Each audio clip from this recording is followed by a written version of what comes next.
Okay,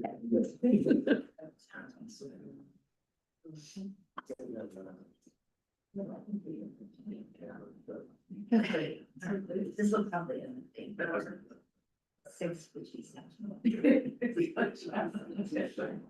So I have. So you guys. I mean, this is nothing scale. It was actually good.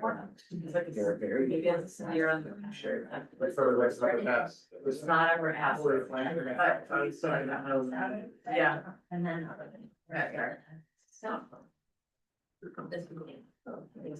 Wow, look at you, Dapper. Known for my fashion. I like that hat. Yeah. Some kids would call it Steve's. Right? I think I have like 2 or 3 of those that my grandfather used to. So. If you can let me in if you want, Eric, apologize for you. I just thought for like 4 minutes of it, so. Just. Yeah, I had the same problem with them. It's one of those nights that I had to do when I got home, just to. Because I got home later. And things, you know, it's big, there were things that just kind of happened. So. We're all here. 1 o'clock meeting to order at 6:40.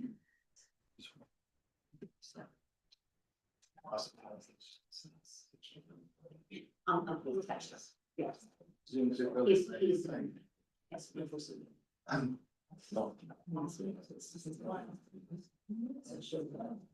Okay.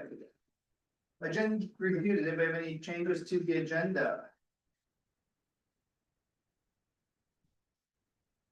I emailed Ryan with some questions about the policy tonight, because I neglected to take some of those comments back, given all the excitement of the budget past month, but Ryan got back to me with a couple of things, so we'll do that in real time. I don't think we can change the agenda for that. I think we still may be able to approve those policies, because I get a couple of clarifications that she very kindly just emailed me this afternoon back. Okay, so now changes to the agenda. Any public comments? And looking online. For attendees tonight, raise your hand if you have any comments during the meeting. All right, move on to the PTO report from Laura. Sure, yeah. First of all, just wanted to extend gratitude for all of your work. Over the past couple of months. And it was a huge lift, and it is part of your role, but I can only imagine how that were invested both in these meetings and answering emails from hundreds of people that were writing. So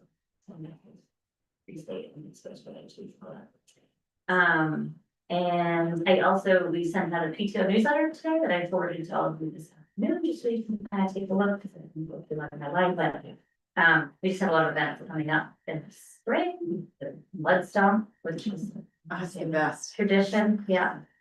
And bingo night and some other fundraising activities, so that will be something planning to do and hopefully getting lots of volunteers for. And then update is that the 501c3, the lawyer is taking a look at the final version. Wow. We've had some questions about membership and how to define that, and the current board of directors, they made some transition, step down from our positions next year, but once that happens, we'll be submitting it. So I hope for the next meeting, it's been established and we have an EIN and a back. And then that's for you. That's it. Okay, any questions? Comments? Seeing none, thank you very much. Michael has one. Michael. Slowing things down. Just job well done on the 501c3. Once it gets there, do you think that the more structure we put around these efforts, we can then hand them off easily to the next group? And there was a lot of discussion during the budget about ways in which the PTO might be able to fill some gaps. Is that like a placeholder to talk about later, or already active discussions about the work? I think from my perspective, the establishment of the bank account and the policies and procedures about how to operationalize managing money independently. I mean, I'm confident we'll get that in place, but Yep. so I think that can be happening concurrently with more defined asks for, like, what does your PTO accomplish, like, if we're fundraising, what are we fundraising for? Got it. And now it's currently used for PTO grants for teachers and just for different activities, but I think based on the budget, where the budget landed, it sounds like there could be ways that we can support, the field trip budget and then also celebrations and things, so. Great. And supplement like planning events and extracurricular activities. Thank you. So if you have any specific ideas, that would be great, but, yeah. Will do. Alright. Other comments, questions? Okay, we'll move on to our business requiring discussion. The first item is, just mentioning, is the reading of policies. This is the second reading of these communication policies. We had discussed these at our last meeting. As I was saying, I neglected to take some of the notes back, but I did email Ryan with a few comments and the questions that came back to us this afternoon. She very quickly turned it back around and made some changes real time in the documents that are reflected here. My original take was maybe we would just not do anything tonight and move this till next time, but I think based on the changes that we made, we can probably move ahead. Why don't we take them maybe one by one? The first one is B8. I think one overarching comment last time that I heard was that the lack of the definition in electronic devices with regards to smartwatches was something that everyone seemed really wanted to get added in. So if we open up B8, I think one of the other comments is why was the term computer mediated removed? And we weren't quite sure, so what we did is we put that back in, and then we said computer, then we added smartwatches, tablet, or phone mediated communication devices. Although we were thinking that basically a computer or phone mediated device includes a smartwatch, and some smartwatches need to be connected to one of these devices, but maybe they don't. So that's the comment on that one. Oh, actually, I'll skip right to the end too. So there was a question about so I'm jumping around a bit here, but there was a question with regarding to the form, which is the permission. It's a contract basically. And I was asking why, so first, sorry. There was a question about what are these policies and are they related to the New Hampshire policies? And Ryan clarified that no, all the wording from these policies is from the AOE and DSA. So these do not mimic the New Hampshire policy that we have been working on. I've been working on a policy committee, which is why last meeting I was a little bit upside down on how these policies related to the policies that we have been approving over on the other side of the room. That's number one. The second one is that policy JICJ, policy JICJ says that on the third offense, quote unquote, there will be a meeting with the administration to create a personal cell phone device contract. So that is why the contract is here, because I was asking Ryan, I was like, are we expecting every child and parent at Marion Cross to sign a cell phone contract? Because that seems like we're not doing that anywhere else. And for elementary school, it seems extremely burdensome. So that is why that contract is there. This is not intended to be put up first. This is a last resort contract. Okay, and then Ryan made a couple other comments. So why don't we look through first? So the main comment going back for policy B8 is that computer mediated concept as well as moving in smartwatches. The other policy JICJ.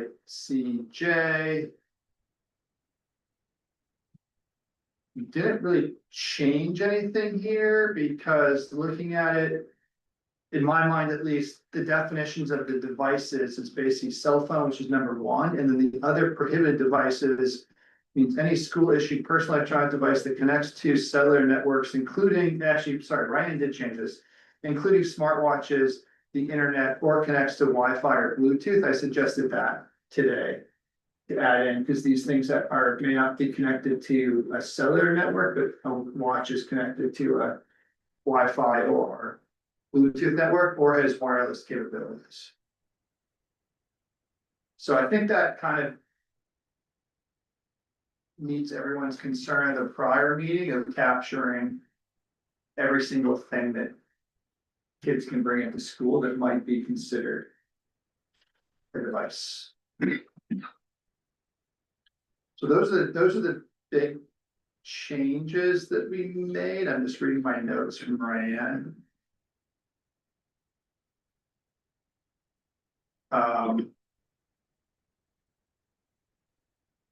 It looks like we made it clear, Garrett, just to make sure that the kids who have a 504 or an IEP.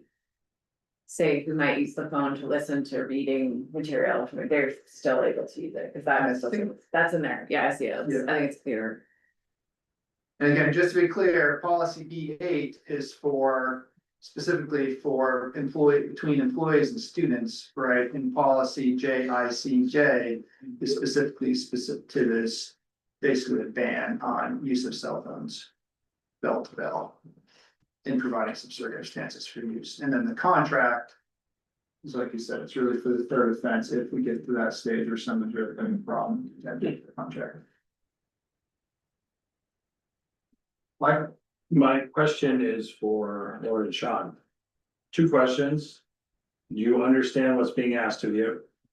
Do you feel like it's administrable? Yes and yes. Okay.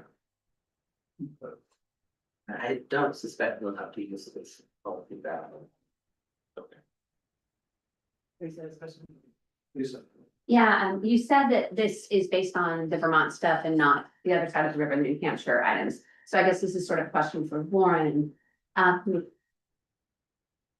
Does that create a problem? I mean, like, is this in contradiction to, I can't remember, I did not look at what we passed in New Hampshire before I came here, and I probably should have, but. Is it in contradiction to anything, Garrett, that happened in New Hampshire or will it cause problems for families who have a kid here, a kid at the high school and a kid at the middle school if they're having to do different things? It doesn't seem like it would, but I just was wondering. I mean, Lauren can speak too. I don't think so, because the JICJ, the students of cell Yeah. phones, I mean, it's pretty basic, and the biggest part is the bell to bell. The bell to bell, right. What we did in New Struggled Hampshire. with and just kind of said, you know what, it's bell to bell, you know, you should not. Okay, thank you. The other one, I think, probably to Michael's point is obviously there's a lot of, restrictions, but I think that's kind of pretty much with regards to communications and in communications, communicating with students and stuff, that's already pretty clear around the district, so. Yeah, I'm saying. Thank you. Just try not to make your job harder. Appreciate that. So with that is, these are up to be approved tonight, our business requiring action, unless anyone wants to make further changes, pull any of them for a third review. No, good, good. All right. Seeing no further discussion, I think there would be comments from anybody else. It's going twice, no, okay. Preparation for the annual meeting is our next item up. So it's held on Monday, March 2nd at 7 p.m. This is obviously the Norwich meeting. This is the one where we meet with the town, we go, do you know much about what's happening at the moment? You know, is there much about that? So do we go before or after the site tour? I believe we went second last year, so we would go first this year. Okay. I believe. I will not be in Norwich on March 2nd. I cannot attend.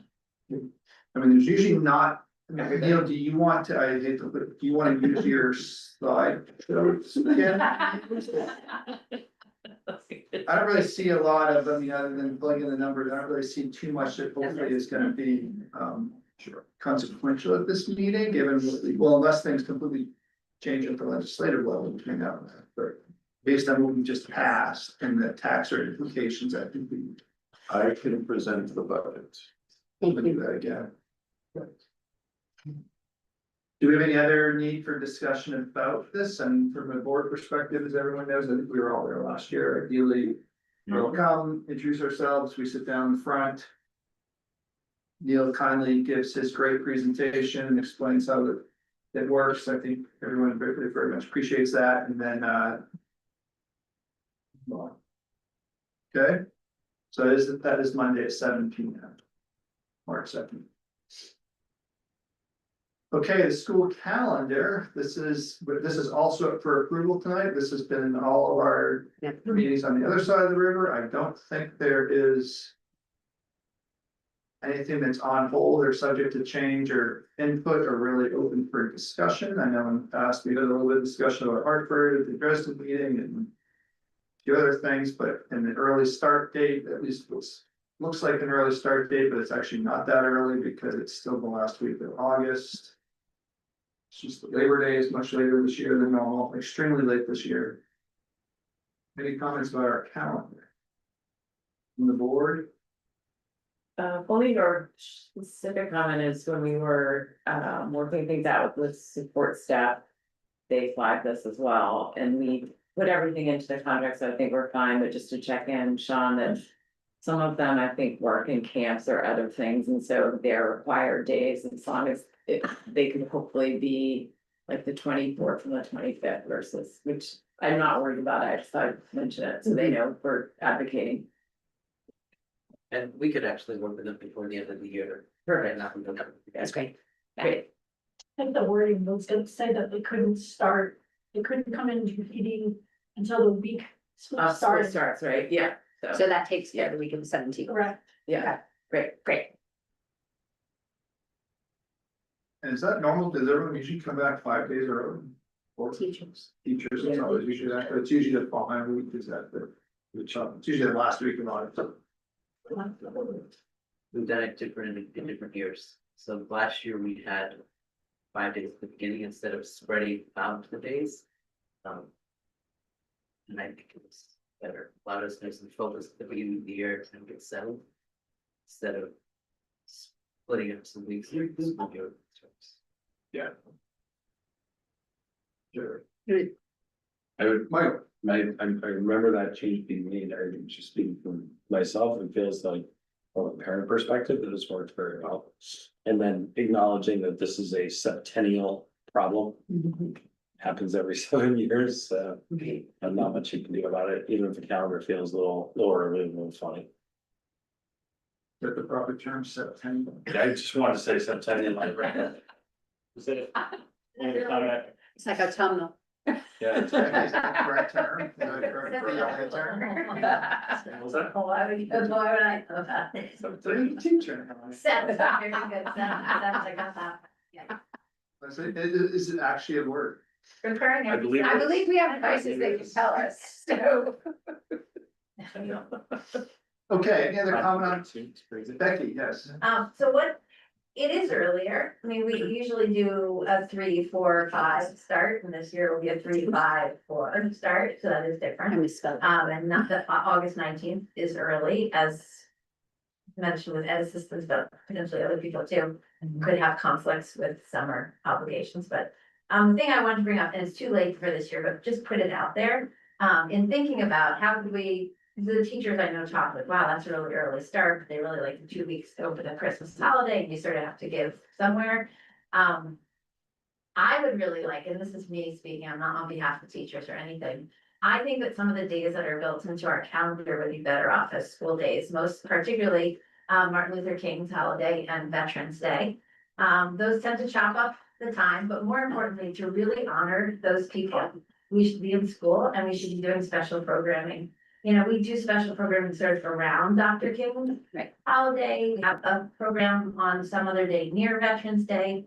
But I honestly think if we're looking to really honor those people being in school and committing the time, not just being in school and having to be a regular old day, but commit a half a day or some sort of day to studying, celebrating, thinking about why that day is special.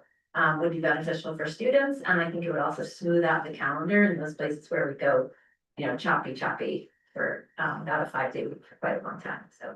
I'll just put that in the hopper. I don't even know if it's allowed with Hartford and federal government and other stuff, but, put it in the hopper to think about. Now, I will say at Oxbow, we're in school on Veterans Day and they invite all the veterans who are alumni to come, and it is a incredibly powerful ceremony that day. So it is federally allowed to have school on Veterans Day. So, It's Vermont. right up the road.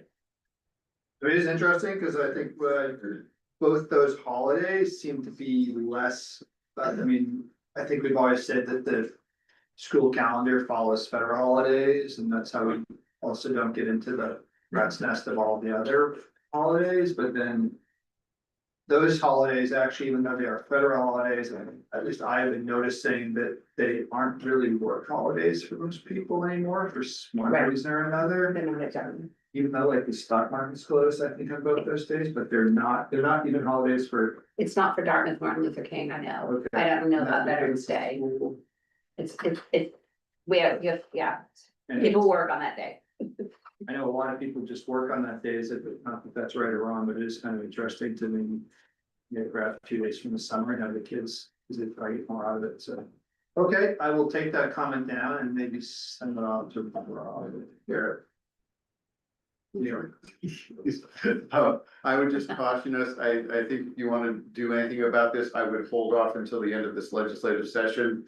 Last year, the education reform bill included a provision in there that would establish a statewide school calendar.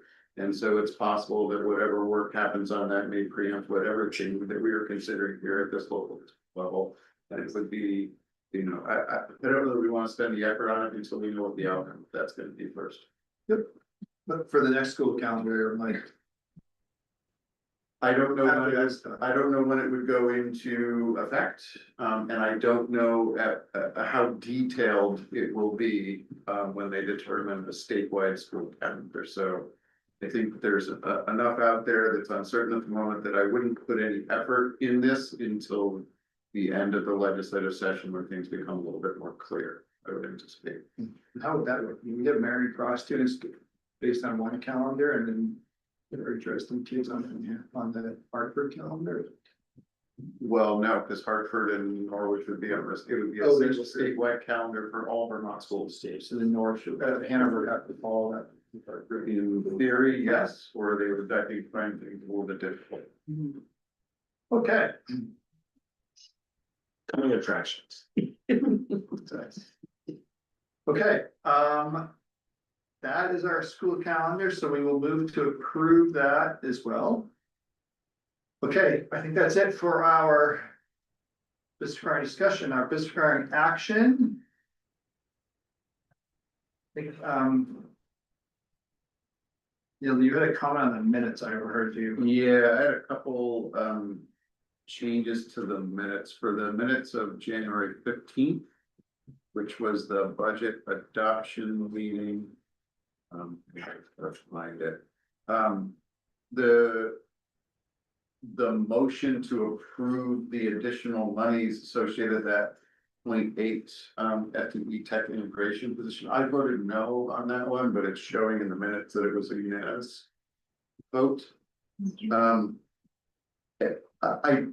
will also say, I don't think anything changes, and I think it's understood, but I do think that some of the motions, the language is a little. I don't know if it was a hard time hearing from the video recording, but I believe what's written here may not match exactly what was said. Although I did not have a chance to listen to the video yet, but it just weird, it reads awkwardly. So for example, it says move for a budget of $8,891,377 for the Marion Cross 26-27 budget. Maybe that's what we said. It just strikes me as it just reads a little odd. Okay. And I'm pretty sure the other motion was not to, in the service off 0.8 FTE take integrationist, I think was probably service of, if that was it. So unfortunately, I did not have time to watch the video. my material changes that I voted no on. Second direction position, and then, if I could go to the. Meeting minutes of the 7th. So that change. It was the motion to enter executive session. So number 8A. I believe what I said was that premature discussion would clearly place the board at a potential disadvantage because it could reveal details about contract negotiations with both of our bargaining units. I think that's what I said.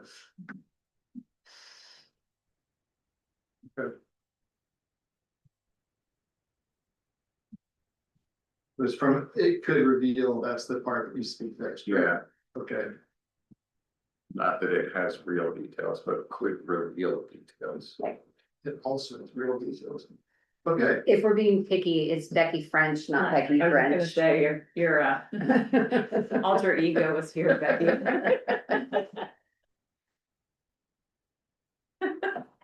You should work that into your classroom. as far as approval of these, I can send these comments to Brian to fix. Do we approve them as amended or should we just pull them and then? Yeah, so you know, if you're talking about Robert's rules of order, just having board members make corrections to the minutes is sufficient. You just approve them. And then those changes are just, you know, made by administration, yes. Okay, any other comments on the minutes? Other items?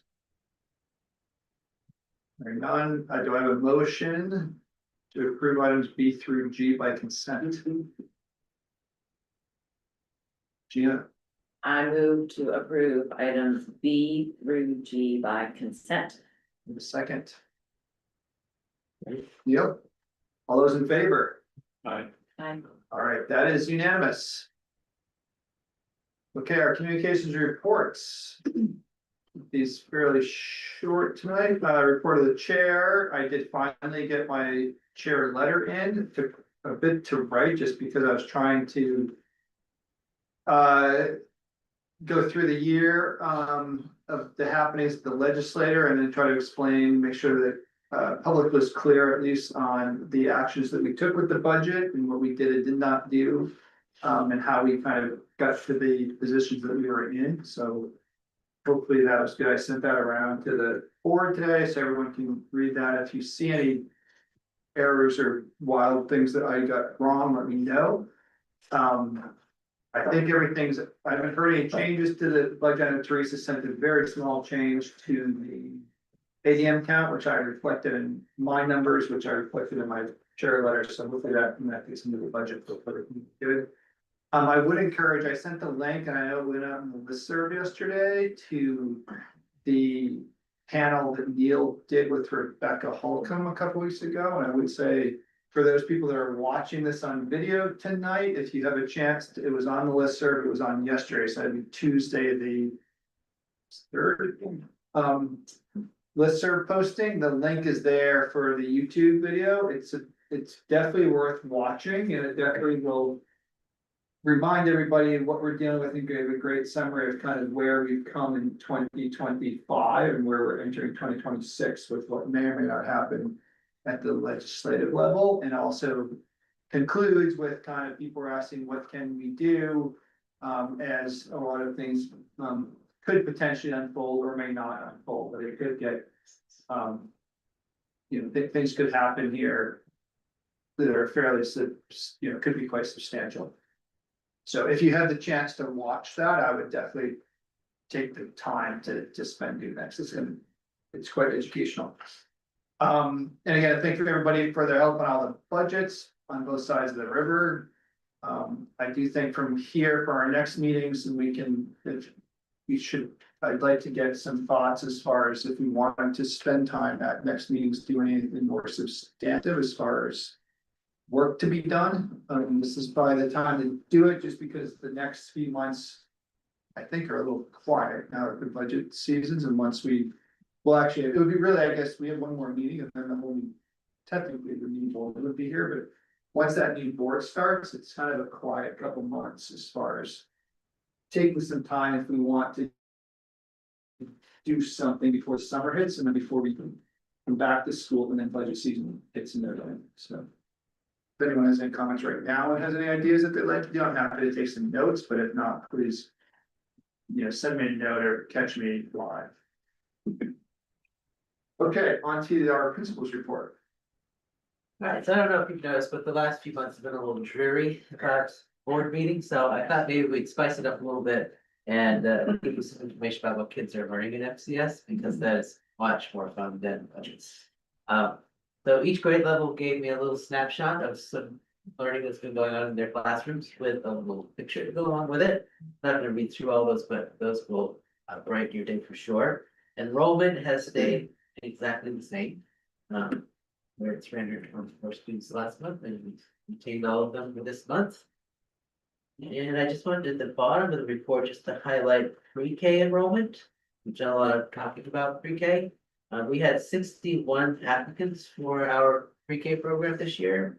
Brett provided some breakdown of them. There were 20 students who are already enrolled. 10 outside of Norwich residents, and 27 students are waitlisted on the program right now. And I just included in there the enrollment priority order. I think it's important to know that we don't have a lottery system, we have a priority. Order where we take currently enrolled pre-K students, so if you're in our program, we don't want to say. Hope you enjoyed 1 year, we want to keep them, and then you have to be a Norwich resident. Third, students with diagnosed developmental delays or disabilities, because that is the purpose of universal pre-Ks, and for students who need an extra boost.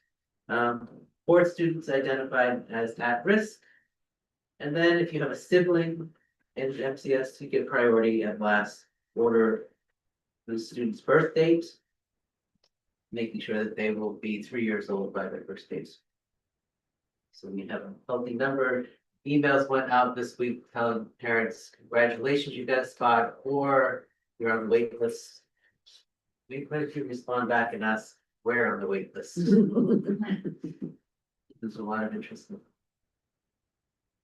And I'll take any questions, comments. How many, Sean, I forget, how many total spots are there? We have 36. We fill 34 of them now. We keep 2 spots in case we have students that have a high need that move in. We try to fill them by the time school starts. Okay, that's great. Any questions for Sean? Thank you for that update on the classes. Sorry, can I ask one? The applicants residing outside Norwich, are they Vermont or a mixture of Vermont and New Hampshire? Defer to Greg, who's looked at that list. They're Hanover, Lebanon, Wilder, all over, but close.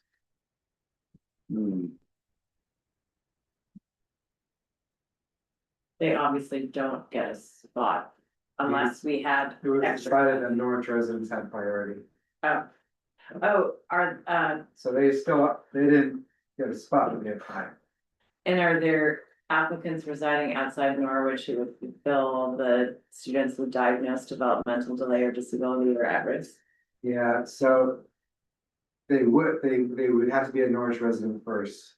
And if you're a Norwich resident and have a developmental disability, then you would have priority.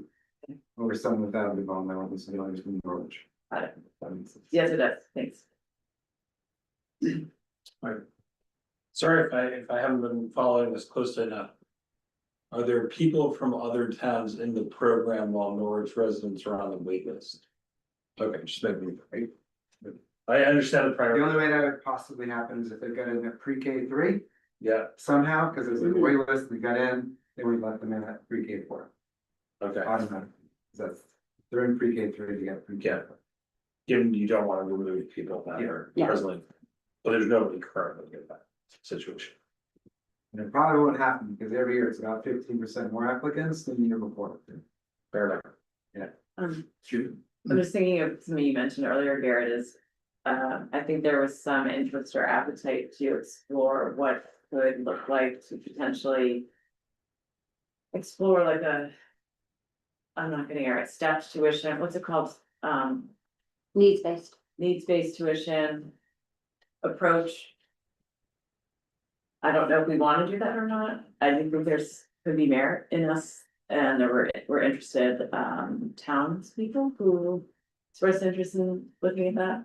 So I think what's making that come through to me is when you see there's 27 kids on the wait list, there's a lot of need. Or desire, and I don't know if we even sustain it in the space or if we want to, but. It should be on our potential project list. But yeah, up and down. Yeah, any other questions or comments for Sean? Should we be worried about the second grade? That they're not in the report? What about the person that took the report? Or should we be worried about the person who put together the report?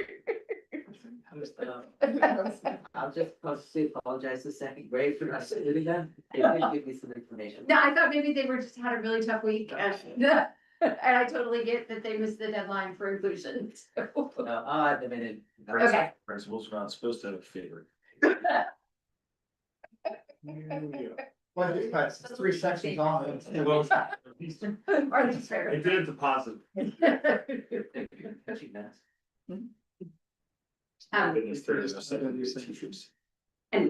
And yeah, sorry, Garrett, Gina's comment reminded me of another comment from the public at one of our recent meetings. I cannot remember which one. But Matt left talking about the 6th grade moving over. I know that that's not, financially, who knows, but it feels like it's worth having a conversation.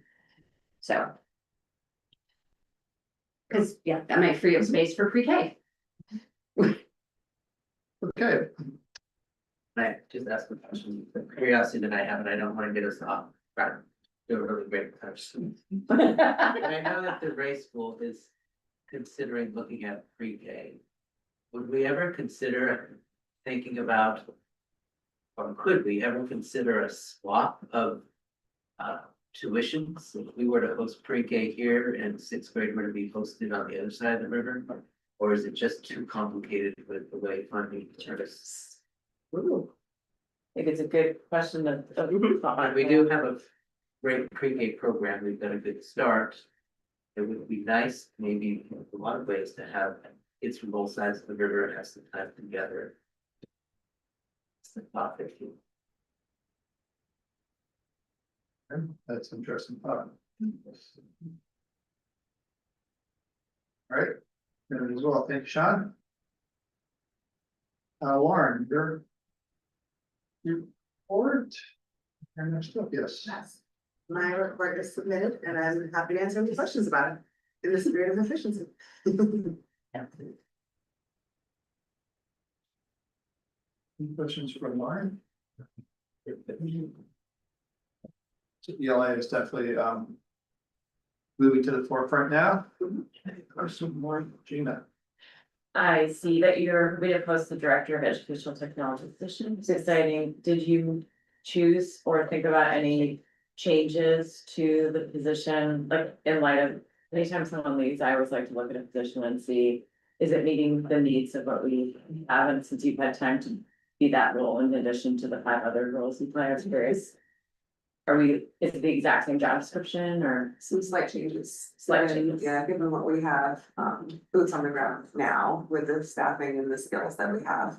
Yeah. And also thinking about gathering the applications and seeing the skills and expertise that come in. And then considering that against the backdrop of the tech folks that we already have in place and potentially redistributing some of those responsibilities after we see the candidate pool as well. So there's a few different layers to this. Yeah, great. It's awesome.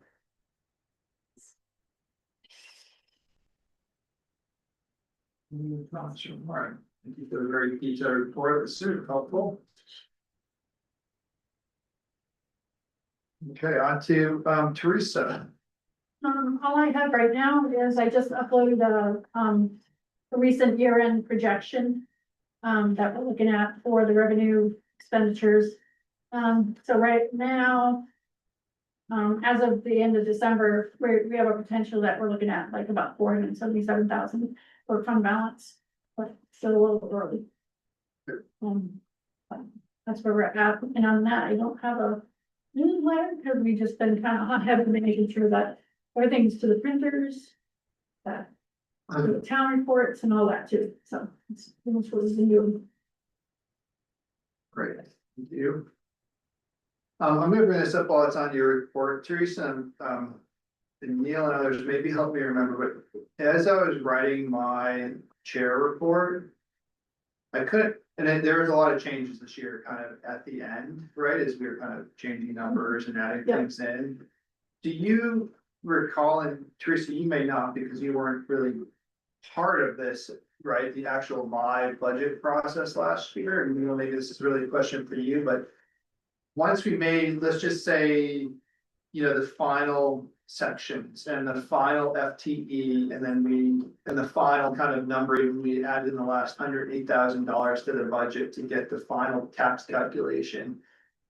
In the prior years, did we actually go back and reload like a document dated like the day after the meeting? I noticed a couple times, or not, and I guess. Because some of this, I keep a spreadsheet on my own, and what I've also done is sometimes when I was putting that together a few years ago, and going back and collecting historical data.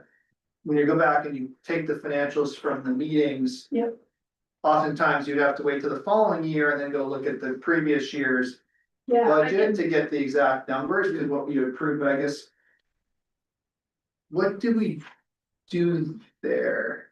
And I'm wondering if that also was part of some of the confusion at the 11th hour this year, as far as like. Did they actually load up a document with the I guess the simple question is we approved an extra 108,000 or something for the Norwich budget. Did Jamie used to go and load up that extra 108,000 with the revised budget numbers and tax rate calculations and stuff into Word docs? Like the day after? Or did we just never have it revised? I wouldn't think so. I mean, I haven't taken a look at the previous board doc, uploads to confirm, but I guess in my view, right, what is posted in board docs or in assembly now, right?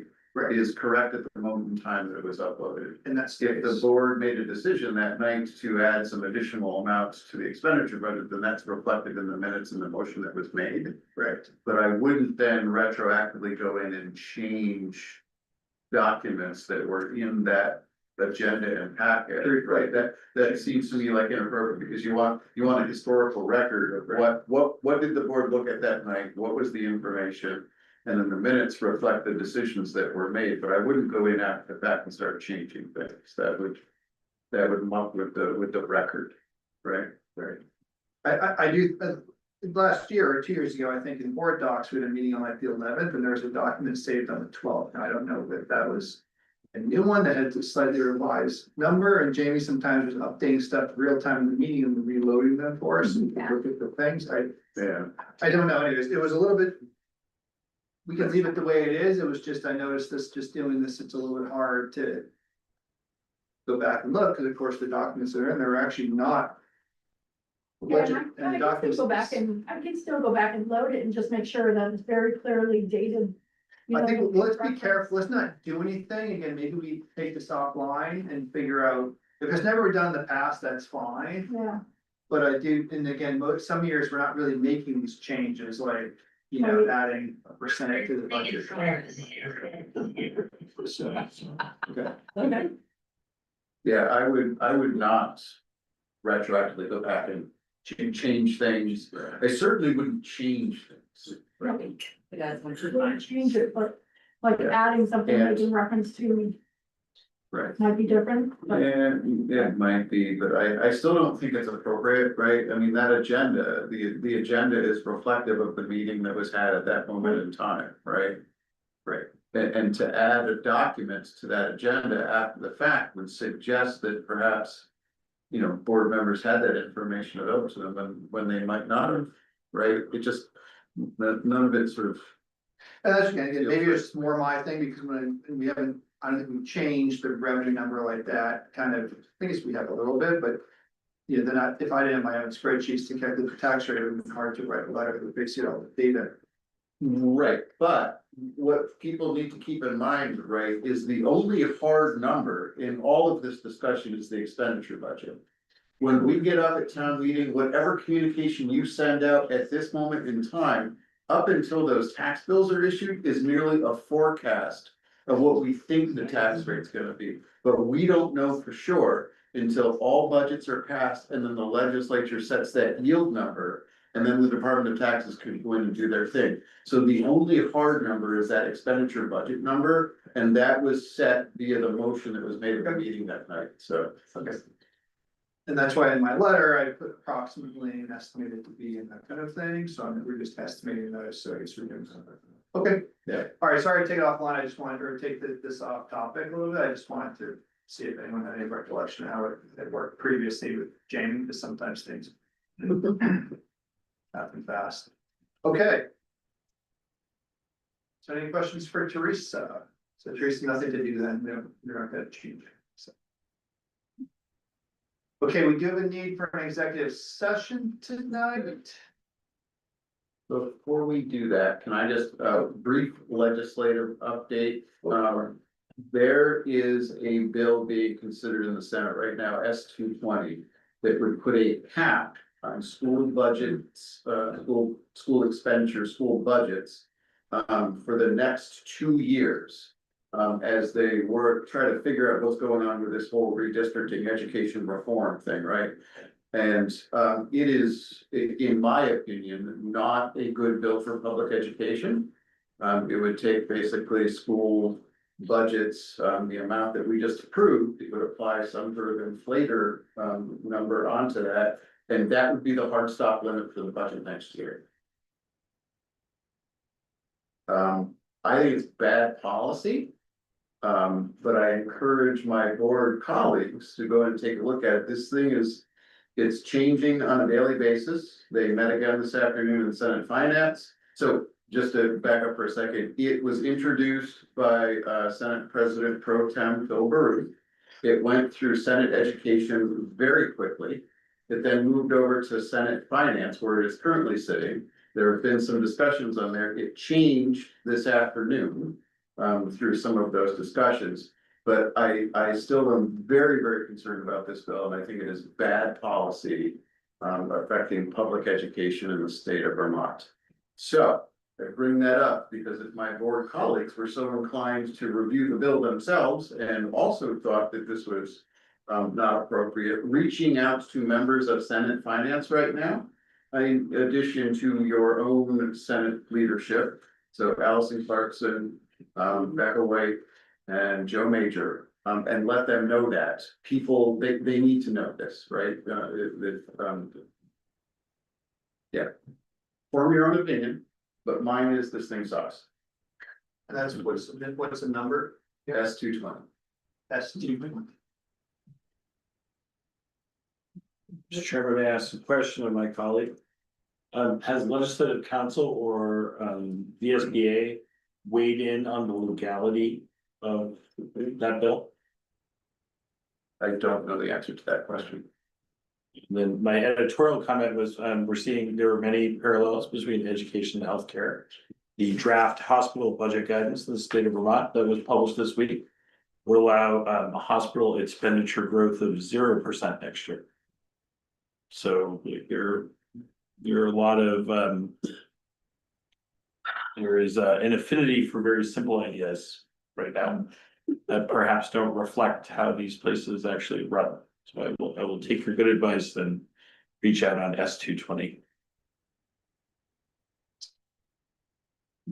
And for those of you that heard Neil's point about calling the Senate Finance Committee, that was one thing that I took away from that Zoom information session, is that it's okay to talk to our local representatives, but oftentimes our local representatives are pushing the exact same things we are, and they are very much in favor of these same ideas, and it really is important to reach out to the actual committee members and the chairs of these committees.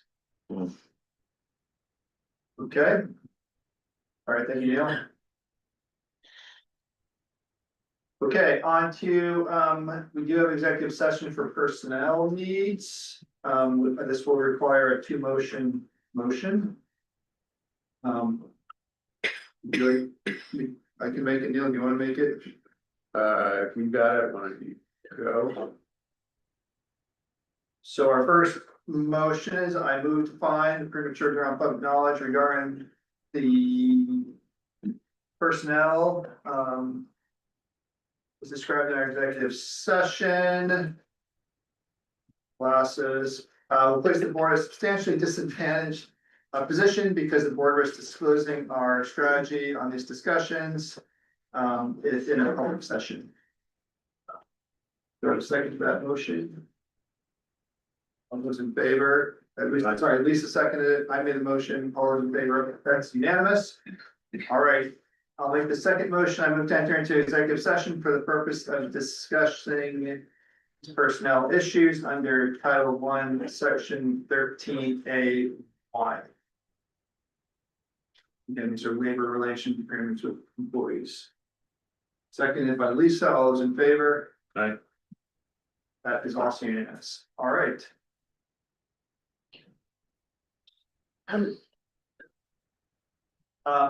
Yeah, you can see on the public session, when we'll be approving an MOU, we will come up and assuming nothing happens, we'll be approving that, but other than that, there's nothing coming out of our meeting. The public thanks you for short. 1 hour. Well, yeah, so far. I say. 1 hour. Teresa, did you have something for us to sign? Yes. That's it? Yeah. Okay. It's my best. So I only signed one thing, so we have to sign the other things too. Okay, I only signed the budget. Yes. So this morning when I printed out my papers, and they said, don't worry, you already did it.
Well, Tim's not not- there yet.